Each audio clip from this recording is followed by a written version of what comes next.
오늘은 신중년의 삶이라는 최일수 작가의 책을 소개시켜 드리려고 해요. 이 책은 5060 세대의 그 사회적인 어떤 시대를 잘 반영하였고 어떤 삶을 살았는지 또한 앞으로 어떻게 살아가야 되는지 어떻게 준비를 해야 되는지 어떤 길잡이 역할을 잘 해줄 거라고 판단이 돼요. 오늘부터 제가 시간이 날 때 한 번씩 읽어드리도록 하겠습니다. 처음에 프롤로그부터 시작하겠습니다.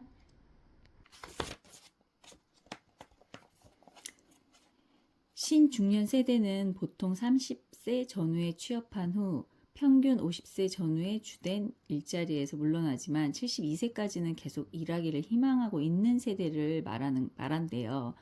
산막 인생을 살아야 하는 이들은 준비가 허술하고 일자리 미스매치가 심해 대부분 저임금, 비정규직이나 생계형 창업에 몰리고 있다. 이들의 활력을 되살리지 못하면 생산 가능 인구 감소와 노인 빈곤 문제가 더욱 증폭되면서 가정 경제 전반의 활력이 떨어지고 국가 사회적으로도 상당한 부담으로 다가오게 된다.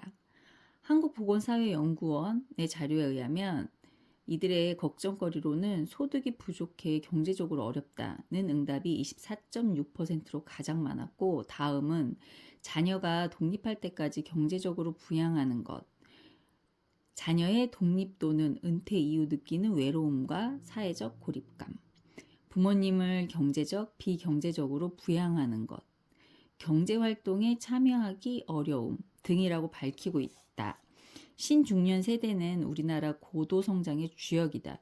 부모 부양과 자녀 양육의 이중고를 겪고 있는 마지막 세대로 노후 준비가 제대로 되어 있지 않아 맞춤형 지원이 절실한 인구 집단이기도 하다. 이들의 평균 대학 진학률은 35% 수준이었다. 국가산업이 고도로 성장하는 시기여서 취업을 원하기만 하면 자기 주도적으로 취업할 수 있었다. 그러나 퇴직을 앞둔 신중년을 맞이하는 사회는 그들에게 쉽사리 재취업의 기회를 주지 못한다. 일단 이들을 필요로 하는 일자리가 없다. 스스로 뭔가를 찾아 나서야 한다. 그나마 조금이라도 준비가 되어 있다면 2, 3년은 버틸 수 있으나 전문성이 없는 영역이라면 준엄한 경쟁사회에서 자연 도태되고 말 것이다. 이막 인생을 대기업이나 시내 직장에서 근무했다고 3막 인생의 일자리가 자동적으로 주어지는 것도 아니다. 그 흔했던 정관 예우도 김영란법으로 사라졌다. 한 대기업에서는 퇴직한 선배와는 업무 협의를 하지 말라는 지침도 있다고 한다. 수년간의 경험과 화려한 경력이 있다 해도 인정받지 못하는 것이 퇴직 이후의 실상이다. 인생 3막. 이제 새로운 환경에 도전해야 한다. 자신이 가진 역량으로 험난한 파고를 헤쳐나가야 한다. 후배들과 나눌 수 있는 나만의 가치 있는 경험이라도 가지고 있어야 한다. 인생 3막이 결코 짧은 시간이 아니다. 지나온 직업생활과 거의 맞먹는 기간이 될 수도 있다. 특히 눈앞에 다가온 4차 산업혁명은 삶의 패러다임을 근본적으로 바꾸도록 강요하고 있다. 더 이상 과거와 같은 안주를 허락하지 않는다. 4차 산업혁명 시대를 맞이하여 신중년이라는 신분으로 무엇을 어떻게 준비해야 할 것인가는 더욱 암담하다. 섹스피어는 경험이란 헤아릴 수 없는 값을 치른 보물이라고 했다. 구슬이 서말이라도 실에 꿰어야 보배라는 속담도 있다. 학자 한 명이 은둔 생활을 하면 도서관 한 개가 없어지는 것과 같다고 한다. 선배들의 축적된 경험은 제 학습에 필요한 중요한 자료일 뿐 아니라 후배들과 나눌 수 있는 중요한 지적 자산이다. 이막 인생을 살며 축적된 신중년의 경험은 누군가에게 필요한 보물일 수도 있고 실에 꿰어야 할 보배일 수도 있고 도서관에 보존되어야 할 가치 있는 기록일 수 있다. 이런 경험을 나누지 못하고 사라지게 한다면 개인은 물론 국가적으로도 큰 손실이다. 이막 인생에서는 절대적 빈곤보다 상대적 빈곤이 더 큰 상실감으로 다가왔지만 삼막 인생에서는 절대적 빈곤이 더 극복하기 어려울 수 있다. 일이 없어 절대적 빈곤의 굴레를 벗어나지 못한다면 이 또한 난감한 지경이 될 것이다. 건강 나이가 허락하는 한 신중년은 뭔가 새로운 일을 해야 한다. 이를 통해서 어느 정도 소득으로 연결된다면 이 또한 행복한 선택이다. 이 책은 인생 산막도, 일자리가 최고의 삶이라는 관점에서 집필을 계획했다. 인생 산막을 준비하는 후배들과 그동안의 경험을 공유하기 위해 나의 생각들을 정리했다. 재무관리나 건강관리는 다른 책을 참고하기 바란다. 이 책은 평생의 경험을 공유하며 후배들과 나누는 즐거움을 함께 찾아보자는 의미도 있다. 인생 산막을 준비하는 신중년이 일과 직업에 대한 궁금증과 호기심을 새롭게 자극하는 물음표에 재학습이라는 단어가 추가되어 느낌표를 만들게 하고 궁극적으로 일과 직업의 의미를 새롭게 깨닫는 물음 느낌표를 끌어내어 답답했던 울타리를 벗어나 생동감이 넘치는 정글에서 인생 산막에 새롭게 도전하는 계기가 되기를 소망한다. 끝으로 이 책의 출판을 맡아주신 도서출판 청남의 이수영 대표님께 감사드린다.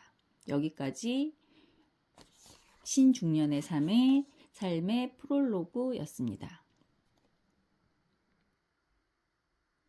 목차를 먼저 보면 인생 산막 신중년의 도전, 피할 수 없는 선택, 신중년의 일자리, 신중년의 공부, 신중년의 마지막 선택 이렇게 5개로 구분되어 있네요. 먼저 인생 산막 신중년의 도전 보겠습니다. 신중년, 그들은 누구인가?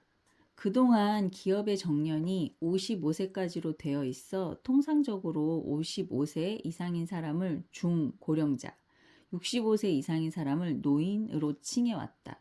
이런 명칭은 은퇴한 사람이라는 부정적 이미지를 연상시키고 산업사회에서 생산성이 떨어지는 부담스러운 인재로 보는 부정적 시각이 많았다. 2017년 8월 8일 고용노동부에서 발표한 신중년 인생 산모작 기반 구축 계획에 의하면 생산 가능 인구의 30%에 이르는 5060 세대가 주된 일자리에서 물러난 후에도 계속해서 일하기를 원한다고 한다. 이 중에서도 숫자가 가장 많고 학력 수준도 높은 베이비 부머 세대가 대거 퇴직하고 있는 터라 이들이 재취업과 창업, 귀농, 사회공헌 활동을 할 수 있도록 돕는 것이 국가 사회적으로 바람직하다는 판단에 이르게 되어 이들을 위한 체계적인 지원 정책이 절실한 상황이라고 설명하고 있다. 21세기 지식정보화 사회의 진전으로 생산 프로세스가 자동화되어 인력에 의한 노동 강도가 점차 완화되고 국민 건강 상태도 20에서 30년 전에 비해 월등히 개선되었다. 뿐만 아니라 인구의 구조적 측면에서도 전체 인구의 4분의 1, 생산 가능 인구의 3분의 1을 차지하는 5060 세대를 과거와 같이 노인, 은퇴한 사람으로 치부하기에는 인적 자원 활용 차원에서 국가 사회적으로도 손실이라는 인식이 확산되고 있다. 따라서 이들에게 보다 긍정적인 의미의 새로운 개념화가 필요하여 신중년 세대라는 신조어를 만들어 부르기 시작했다. 새롭게 정의된 신중년 세대는 보통 30대 전후에 취업한 후 평균 50세 전후의 주된 일자리에서 물러나지만 72세까지는 계속 일하기를 희망하고 있는 세대를 말한다. 그러나 이들은 준비가 허술하고 일자리 미스매치가 심해 대부분 저임금, 임시직이나 생계형 창업에 몰리고 있다. 한국보건사회연구원 자료에 의하면 신중년의 큰 걱정거리는 소득이 부족해 경제적으로 어렵다는 응답이 가장 많았고 다음은 자녀가 독립할 때까지 경제적으로 부양하는 것, 자녀의 독립 또는 은퇴 이후 느끼는 외로움과 사회적 고립감, 부모님을 비경제적으로 부양하는 것, 경제활동에 참여하기 어려움 등이라고 밝히고 있다. 이들의 활력을 되살리지 못하면 생산 가능 인구 감소와 노인 빈곤 문제가 더욱 증폭되면서 가정 경제 전반의 활력이 떨어지고 정부의 재정 부담도 늘어날 수밖에 없을 것이다. 신중년 세대의 잠재력을 최대한 끌어내려면 무엇보다 이들의 고용 가능성을 높이기 위한 교육 훈련에 집중 투자가 필요하다. 급격한 기술 변화에 적응하지 못해 재취업과 창업에 실패하는 이들에게 맞춤형 교육과 직업 능력 개발 훈련, 기회를 제공하는 것이 시급한 과제라고 판단된다. 우리나라의 신중년 세대에 대한 고용 서비스는 선진국에 비해 미흡한 편이다. 정부나 고용기관이 주도적으로 일자리를 창출하는 것은 한계가 있기 마련이다. 신중년의 일자리 창출은 기술 변화와 고용 시장의 수요를 가장 잘 파악할 수 있는 민간 기업에서 적극적인 역할을 하도록 지원 체계를 만드는 것도 중요하다. 민간의 전문 서비스 업체가 재취업을 성사시키면 정부가 일정한 보상을 해주는 시스템을 활성화하는 것도 필요할 것이다. 신중년 세대는 우리나라 고도 성장의 주역이다. 부모 부양과 자녀 양육에 이중부를 겪는 마지막 세대로 노후 준비가 제대로 되어 있지 않아 맞춤형 지원이 절실한 인구 집단이기도 하다. 이들의 평균 대학 진학률은 35% 수준이었다. 국가 산업이 고도로 성장하는 시기여서 취업을 원하기만 하면 자기 주도적으로 취업할 수 있었다. 학력에 따른 차별도 별로 없었다. 또한 은퇴 이후의 삶에 대한 고민도 별로 하지 않았다. 직업 생활을 열심히 하면 은퇴 후 남부럽지 않은 삶을 살 수 있을 거라고 낙관적인 생각을 하며 살아왔다. 1998년 IMF 경제 환란을 맞을 때 이들은 35세에서 44세의 나이로 직장에서는 선배들이 일자리를 잃고 직장을 떠나는 비용과 선배의 자리를 물려받는 행운도 함께 경험했다. 이때 비로소 직업 생활이 전쟁터와 같다는 것을 느끼기 시작했다. 그래서 노동조합을 만들고 일자리 지키기에 투쟁으로 노력했지만 퇴직 이후의 삶과 자기 개발을 위한 노력은 소홀히 한 세대이기도 하다. 신중년 세대의 첫 세대는 50세 중반에 본격적으로 주된 일자리에서 퇴직한 후 산막 인생을 시작하게 된다. 이들은 산막 인생을 통하여 향후 20년간 새로운 환경에서 생계를 위한 재취업을 희망한다. 그러나 사회는 그들의 희망사항과는 너무나 다르다. 일단 그들을 기다리는 곳이 없다. 스스로 뭔가를 찾아 나서야 한다. 그나마 조금이라도 준비가 되어 있다면 2, 3년은 버틸 수 있으나 전문성이 없는 영역이라면 준엄한 경쟁사회에서 자연 도태되고 말 것이다. 인생은 사막 드라마. 인생을 드라마나 연극으로 묘사하여 인생극장이라는 말이 있다. 많은 사람들이 인생을 2막으로 구분한다. 직장 생활이 끝나는 시기까지를 인생의 1막으로, 그 다음부터 삶을 마감 때까지를 인생 2막으로 구분했다. 그러나 필자는 인생을 4막으로 구분한다. 1막, 30세까지 2막, 60세까지 31막, 80세까지 4막, 81세부터. 인생의 제1막은 태어나서 30세까지로 잡았다. 교육을 통하여 직업을 구하기 위해 학습하는 단계를 인생의 1막으로 정했다. 인생 2막은 직업 생활을 통하여 정년까지 일하는 시기까지, 흔히 60세까지를 2막 인생으로 정했다. 인생 3막은 61세부터 그동안의 경험을 정리하여 후배들에게 나눠주는 본보기의 삶을 통하여 새로운 가치를 창출하는 시기인 80세까지로 정했다. 마지막 남은 인생 4막은 삶을 마감하고 언젠가 다가올 내세에서의 새로운 삶을 맞이하기 위해 웰다잉을 준비하는 시기까지로 구분한다. 인생을 이렇게 4단계로 구분하다 보니 좋은 점도 있다. 앞 단계에서의 삶에 만족스럽지 못해도 다음 단계의 삶에 만족하면 이를 보상받는 느낌이 들기도 한다. 독일 속담에 끝이 좋아야 다 좋다라는 말이 있다. 좋은 끝을 위해 현재의 삶에 충실하라는 의미이기도 하다. 다음 단계의 좋은 삶을 위해 이전 단계의 삶에서 철저히 준비해야 한다. 준비 없이 맞이한 미래가 만족스럽지 않을 것이라는 것은 지난 삶의 학습을 통해 잘 알고 있다. 최근에는 신중년을 리본 세대로 부른다. 잊어버리고 살아온 나를 찾아 다시 태어나는 세대라는 의미이다. 위로는 연로하신 부모를 모시고 아래로는 취업난 속 자녀들을 챙기느라 부모와 자식 사이에 낀 세대로 여겨졌던 5060 세대들의 생각이 바뀌고 있다는 의미다. 얼마 전 조사에서 우리나라 5060 세대 1070명에게 자신에게 가장 소중한 존재가 무엇인가를 물었다. 가족을 먼저 챙기던 부모 세대와 달리 절반이 넘는 응답자가 가장 소중한 존재로 나 자신을 꼽았다. 배우자, 자녀, 부모, 형제가 뒤를 이었다. 5060 세대의 삶의 중심이 가족보다는 자신에게로 옮겨가고 있음을 보여주고 있다. 이들은 그동안 회사와 가정에 얽매였던 삶에서 벗어나 인생 후반전을 다시 시작하겠다는 의지가 강하다. 재취업이나 창업을 원하고 버킷리스트에도 적극적이다. 이들은 낀 세대가 아닌 자신의 라이프 스타일을 찾아가는 깬 세대로 보이고 싶다는 욕구가 강하게 나타나고 있다. 그런데 현실은 그리 녹록하지 않다. 한국 사회에서 리본 세대는 갑과 을의 전쟁에서 항상 을이었다. 정년이 연장되었으나 제대로 된 혜택을 받지 못하고 평생 열정을 쏟았던 직장에서 물러나야 하고 무거운 짐을 어깨에 메고 가파른 산길을 올라가는 히말라야의 노새처럼 가족을 부양해야 한다.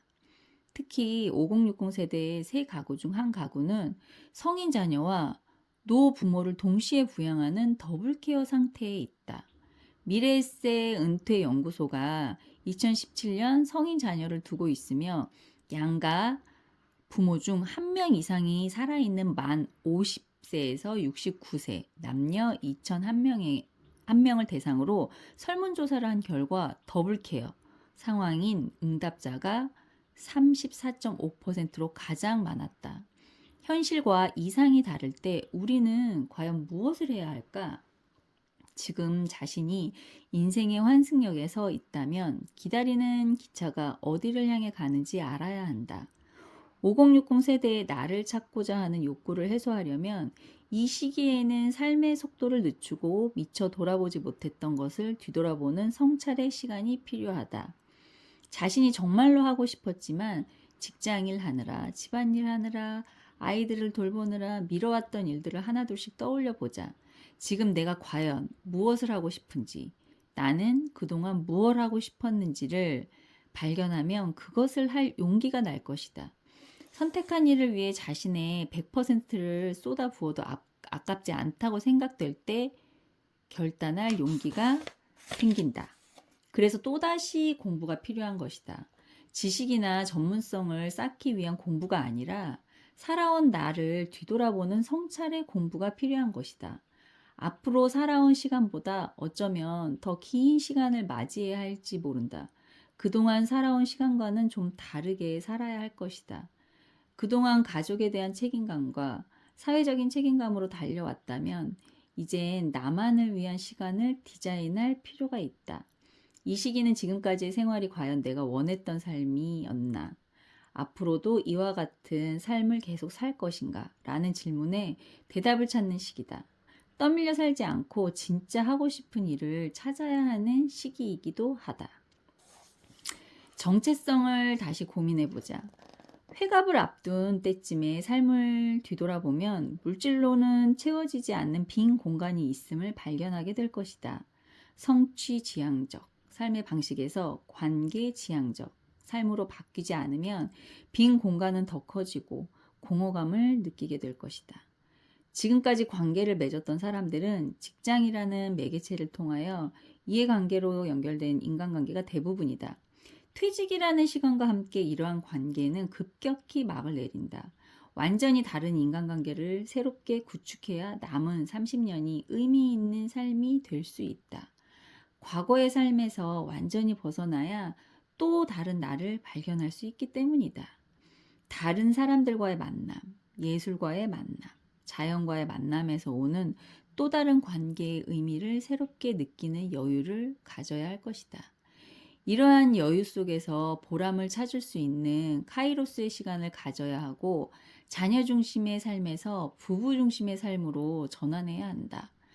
앞으로 쏟던 에너지를 가족이라는 내부 공간으로 이전시키고 궁극적인 인생의 의미를 찾아야 할 때이기도 하다. 접하기 어려웠던 책도 가까이 하고 그동안 뿌리치고 피했던 종교에도 한 번쯤 귀를 기울여 보아야 할 것이다. 100년도 되지 않은 인생을 위해 이렇게 몸부림쳐 왔던가? 이 세상에서의 삶이 끝나면 이후에는 어떤 세상이 존재하는가? 죽기 전에 꼭 한 번쯤은 자문자답도 구해보고 호기심도 가져보아야 할 것이다. 육신의 삶뿐 아니라 영의 삶에 대해 스스로 질문해보고 답을 찾는 노력도 지금 이 시기에 해야 할 일들이다.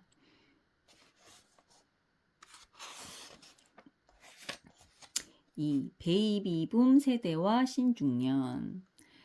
희생, 봉사, 배려의 아이콘. 베이비붐 세대는 전쟁 후에 태어난 사람들로 나라에 따라 연령대가 다르다. 미국의 경우는 제2차 세계대전이 끝난 1946년 이후 1965년 사이에 출생한 사람들로 약 2억 6천만여 명의 미국 인구 중 29%를 차지하는 미국 사회의 신주도 계층이다. 제2차 세계대전 기간 동안 떨어져 있던 부부들이 전쟁이 끝나자 다시 만나고 미루어졌던 결혼도 비슷한 시기에 이루어진 덕분에 생겨난 세대들이다. 이들 세대는 이전 세대와는 달리 성해방과 반전운동, 히피 문화, 록 음악 등 다양한 사회 문화 운동을 주도해 왔다. 이들을 베이비붐 세대라고 부르는 이유는 이 기간 중 미국 여성 한 명이 평균 3.5명의 아이를 낳았기 때문이다. 1970년대 미국 여성의 평균 출산율 1.8명, 1980년대 이후는 약 2명이었다. 우리나라의 경우 베이비붐 세대를 1차와 2차로 나눠 구분하기도 한다. 제1차 베이비붐 세대는 6.25 전쟁 이후인 1955년에서 1963년에 태어난 713만여 명으로 전체 인구의 약 14%를 차지한다. 이들은 2012년부터 본격적인 은퇴가 시작되었으나 2016년부터 노동법에서 공기업뿐 아니라 일반 기업에서도 60세 정년을 제도화하여 종전의 명예퇴직, 구조조정 등으로 55세 전후에 퇴직하던 사례와는 실제적인 은퇴 시기가 다소 늦어졌다. 제1차 베이비붐 세대는 가난과 근대화를 동시에 경험하면서 국가의 고도 성장을 이루는 데 중추적 역할을 했다. 치열하게 젊은 시절을 보내고 중년에는 IMF 외환 위기 등 경제적 어려움을 이겨내면서 자녀의 교육과 결혼, 부모 부양에 의무를 다했으나 자녀로부터 노후 부양을 기대하지는 못하는 마지막 세대이기도 하다. 2016년부터 1차 베이비붐 세대의 은퇴가 본격 시작됐으며 초고령 사회가 되는 2025년에는 모두 은퇴의 인생 산막을 살아가야 할 것이다. 베이비붐 세대의 산막 인생 준비는 국가적 관심사가 되고 있다. 2차 베이비 부머, 노후 준비 절반도 대비 못해. 2차 베이비붐 세대는 1968년 에서 1974년에 출생한 약 606만 명으로 전체 인구의 약 12% 정도를 차지한다. 2차 베이비붐 세대를 이해할 수 없는 세대라는 뜻에서 X세대라고 불렀다. 이들은 1차 베이비붐 세대와 구분되는 특징을 가지고 있다. KB금융지주 경영연구소가 2012년 11일 발표한 2차 베이비붐 세대 은퇴 대응 현황과 시사점 보고서에 따르면 2차 베이비부머 중 은퇴 후를 위한 재정적 준비를 시작한 경우는 44.6%에 그쳤다. 응답자들은 은퇴 연령을 63세로 예상했다. 이들 중 은퇴 후 생활에 대해 불안감을 느낀다. 는 응답은 62.5%로 나타났다. 불안을 느끼는 원인으로는 물가 상승에 따른 생활비 증가, 노후 소비 불균형, 의료 간병비 증가 등이 많았다. 은퇴 준비를 시작하지 못한 이유로 이들은 빠듯한 소득과 자녀 교육비 부담을 들었다. 실제로 2차 베이비 부모는 월 평균 가계 지출의 14.8%를 자녀 교육비에 충당하는 것으로 조사됐다. 여기에 자녀 양육비를 더하면 아이들에게 들어가는 돈이 가계 지출의 20.8%에 이른다. 이들 중 자녀 교육을 위해 은퇴 후 자금을 양보할 수 있다고 답한 비율은 55.3%나 된다. 같은 질문에 대한 1차 베이비부머의 응답률보다도 높다. 2차 베이비 부머의 재테크 목적 역시 자녀 교육이 1순위였다. 응답자들의 재테크 목적은 교육비가 68.6%로 1위였고 노후 자금 마련, 일시적 여유 자금 운영이 뒤를 이었다. 1차 베이비 부모의 재테크 목적이 노후 자금 마련과 자녀 결혼 자금인 것과는 대조적이다. 한편 2차 베이비 부모의 총 자산은 평균 3억 7천만 원으로 조사됐다.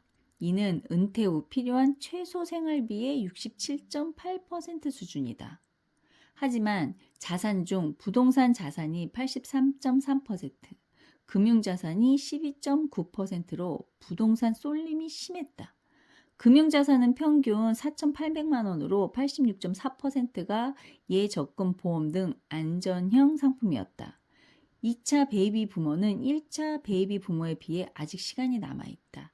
65세까지 정년이 연장되거나 노동력 부족으로 정년이 폐지될 가능성도 있다. 지금부터 산막 인생을 준비하는 지혜가 필요하다. 오늘은 여기까지 읽겠습니다. 제가 시간이 될 때까지 이어서 계속 읽어보도록 하겠습니다. 지금 제가 인터뷰를 하면서 느꼈던 내용이 너무 잘 정리되어 있는 듯한 내용이어서 이거를 좀 읽어드리고 싶었어요. 다음 시간에 뵙겠습니다.